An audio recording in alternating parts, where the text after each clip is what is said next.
Hindus were worshipping the god through fire. The oblation was through fire. It was about 2,500 years ago that we started building temples. And we did pratishta of the symbolic representation of the god in the idol, the deity. Before that, we were worshipping nature. Construction of temples needed land, needed resources. The rajas who were running a theocratic state or who were really representing dharma, they funded and they wanted to ensure that the resources made available were utilized properly.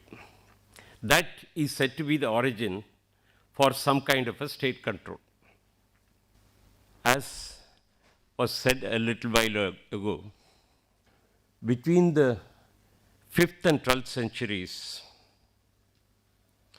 we had massive constructions, huge temples, rock-cut temples,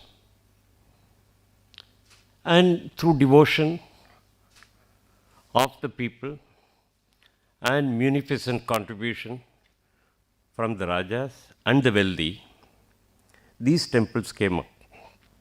Temples were not just places for worship.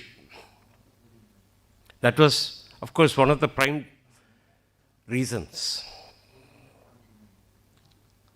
But temples became premier institution of the Hindu community as comprehensive religio-cultural activity where instruction, music, dance, sculpture, arts, all these were made available. They were centers of learning, centers for piety and centers for learning, centers for dispensing justice, centers for providing relief to the poor.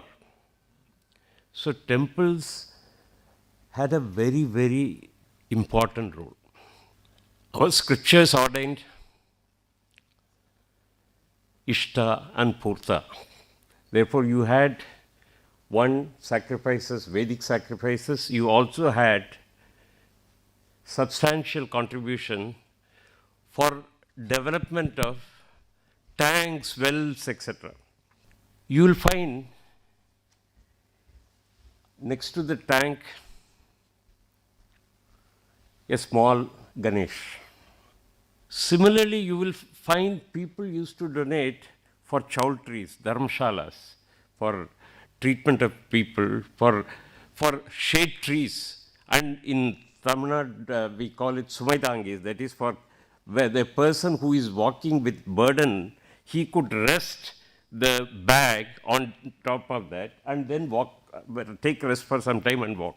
These are all kind of endowments that the Hindus were ordained to do. That is the origin.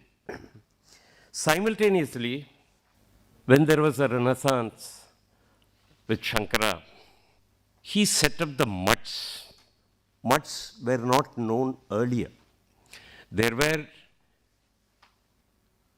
the rishis who had their own places, but the formalized mutts came in after Shankara and followed by Ramanuja, Madhva, various other acharyas.